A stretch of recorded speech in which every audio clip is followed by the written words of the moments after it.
Shalom, selamat pagi Bapak Ibu, Saudara-saudari yang terkasih di dalam nama Yesus Kristus. Selamat berjumpa kembali dalam sapaan teduh kita pada hari ini. Dan kita sungguh bersyukur kehadirat Tuhan karena sudah dibangunkan di pagi hari ini. Dan sebelum kita melaksanakan segala perencanaan kita di hari ini, mari kita datang ke hadirat Tuhan untuk dengar-dengaran akan firman-Nya agar ini boleh menjadi penuntun bagi kita dalam menjalani hari ini. Untuk itu, mari kita satukan hati, kita bersatu di dalam doa. Kita berdoa. Bapa yang di surga, kami sungguh bersyukur buat segala kebaikan, kasih, dan penyertaan-Mu sepanjang kehidupan kami, terkhusus dalam istirahat kami tadi malam. Dan di pagi hari ini kami sudah dibangunkan. Kami akan memulai segala aktivitas kami Tuhan, tapi sebelumnya kami mau dengaran akan firman-Mu. Oleh karena itu berfirmanlah Tuhan, sebab kami semua sudah siap mendengarkannya. Di dalam nama Yesus Kristus, Tuhan kami yang hidup. Amin. Bapak, Ibu, Saudara-saudari yang terkasih di dalam nama Yesus Kristus, yang menjadi sapaan teduh kita pada hari ini diambil dari kitab 1 Yohanes 5 ayat 14. Firman Tuhan berkata demikian kepada kita. Dan inilah keberanian percaya kita kepadanya, yaitu bahwa Ia mengabulkan doa kita jikalau kita meminta sesuatu kepadanya menurut kehendak-Nya.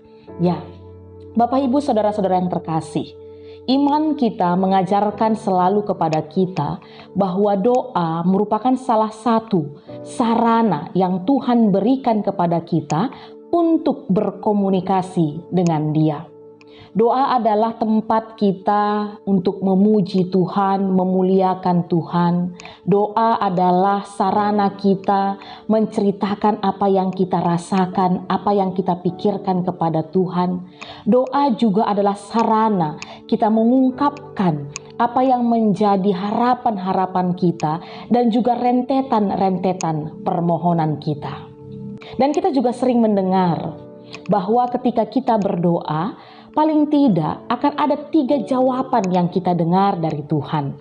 Yang pertama, ya, itu berarti doa kita dikabulkan. Lalu yang kedua, tidak, berarti doa kita tidak dikabulkan. Dan yang ketiga, tunggu dulu. Dalam artian masih dibutuhkan waktu yang harus kita sabar untuk menunggu dan menantikannya. Ya, pada saat ini kita mau cek dan recheck. Ketika kita berdoa, ketika kita menyampaikan apa yang menjadi harapan dan permohonan-permohonan kita kepada Tuhan, jawaban apa yang sering kita dengar? Ya, tidak, atau tunggu dulu. Sapaan teduh kita pada hari ini dari kitab 1 Yohanes 5 ayat 14 tadi mengatakan kepada kita bahwa Tuhan akan mengabulkan doa kita jikalau kita meminta sesuatu kepadanya menurut kehendak-Nya.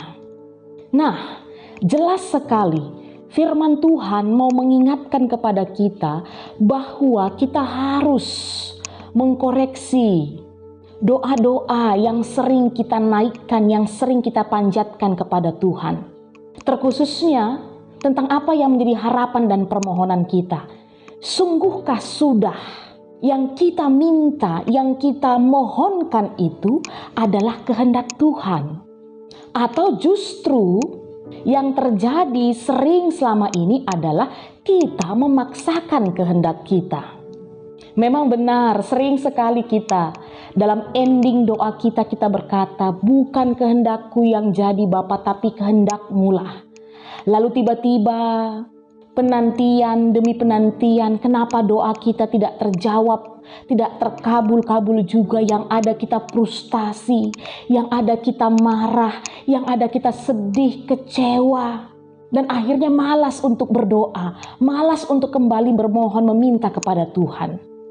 Jelas sekali di situ yang terjadi adalah kita memaksakan kehendak kita yang harus terjadi. Untuk itu pada hari ini firman Tuhan berkata dengan tegas dan jelas kepada kita semuanya bahwa Tuhan akan mengabulkan permohonan kita, doa-doa kita, jikalau kita meminta sesuatu sesuai dengan kehendak-Nya. Dan pertanyaan selanjutnya, bagaimana kita bisa tahu apa yang menjadi kehendak Tuhan dalam kehidupan kita, dalam doa-doa yang mau kita panjatkan? Jawabannya adalah dengan kita tunduk kepada Tuhan melalui firman-Nya. Maka Roh Kudus akan menuntun kita dalam menyampaikan permohonan-permohonan kita yang sesuai dengan kehendak Tuhan. Roh Kudus yang akan mengajari kita. Seperti firman-Nya dalam Roma 8 ayat 26-27. Demikian juga Roh membantu kita dalam kelemahan kita. Sebab kita tidak tahu bagaimana sebenarnya harus berdoa. Tetapi Roh sendiri berdoa untuk kita kepada Allah dengan keluhan-keluhan yang tidak terucapkan.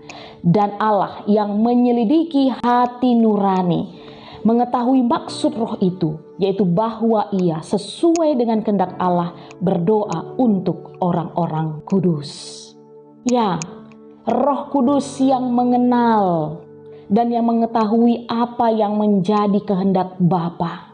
Dan Roh Kudus itu yang akan mengajari kita untuk memahami kehendak Bapa itu. Dia akan menempatkan itu dalam hati kita dan memampukan kita dalam mengucapkannya. Karena sejatinya Bapak, Ibu, Saudara-saudari yang terkasih di dalam nama Yesus Kristus, doa yang sampai ke surga adalah doa yang berasal dari surga. Selamat terus setia dalam berdoa dan tetaplah kehendak Tuhan yang terjadi dalam kehidupan kita. Kita bersatu di dalam doa. Bapa yang di surga, kami bersyukur buat firman-Mu yang sudah diperdengarkan kepada kami pada hari ini. Ajari kami Tuhan agar untuk ke depan hari lebih memahami apa yang menjadi kehendak Tuhan dalam kehidupan kami. Dan inilah juga yang menjadi doa-doa dan permohonan kami. Sehingga Bapa benar adanya bahwa kehendak-Mu yang terjadi dalam kehidupan kami.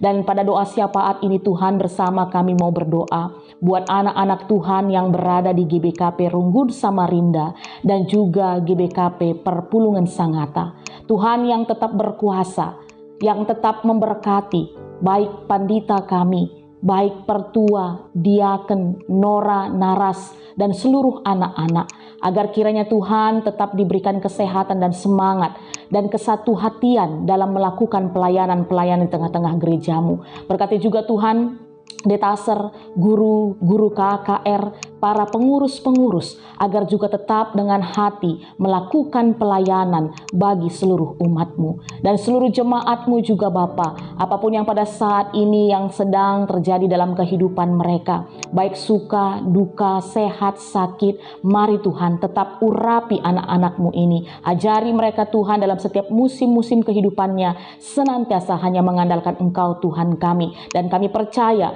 apapun yang menjadi pergumulan, Tuhan hadir untuk memberikan jalan keluar. Bapa yang di surga, kami juga mau berdoa buat kondisi keadaan gereja-Mu pada saat ini, khususnya di GBKP Samarinda, yang mana sampai saat ini Tuhan sedang dilakukan perjuangan untuk boleh memperoleh izin bangunan gedung gereja-Mu. Mari Tuhan berkati anak-anak-Mu, seluruh jemaat GBKP Samarinda bersama dengan serayan Tuhan untuk bisa melakukan yang terbaik. Berkati pihak-pihak yang terkait Tuhan, agar kiranya boleh bermurah hati menjadi teman sekerja untuk bisa mewujudkan apa yang menjadi kerinduan di tengah-tengah jemaat-Mu ini. Berkati juga Tuhan untuk GBKP Perpulungan Sangatta yang sampai saat ini sedang berusaha berjuang untuk membangun gedung tempat mereka boleh bersama-sama bersekutu, belajar firman Tuhan, memuji Tuhan. Biarlah kiranya Tuhan dana-dana yang dibutuhkan Tuhan yang cukupkan, terkhusus nanti lewat perayaan Natal GBKP Seklasis Jakarta Kalimantan, yang mana akan kami lakukan aksi kami satu hati untuk GBKP Perpulungan Sangatta. Mari Tuhan ajari kami semua jemaat-Mu di GBKP Fasis Jakarta Kalimantan ini boleh ikut ambil bagian sehingga rumah Tuhan boleh dibangun di tengah-tengah GBKP Perpulungan Sangatta. Terima kasih Tuhan, ini yang menjadi doa syafaat kami. Seluruh kehidupan kami satu hari ini, kami hanya serahkan ke dalam tangan-Mu. Berkati kami, tolong kami Tuhan, agar tetap yang terbaik boleh kami lakukan. Dan di atas segalanya Bapa, ampuni salah dosa kami, supaya kami layak disebut anak-Mu, menerima segala berkat-berkat-Mu, karena kami sudah datang di dalam nama-Mu, Yesus Kristus, Tuhan kami yang hidup. Amin. Selamat pagi, selamat beraktivitas, Tuhan Yesus memberkati.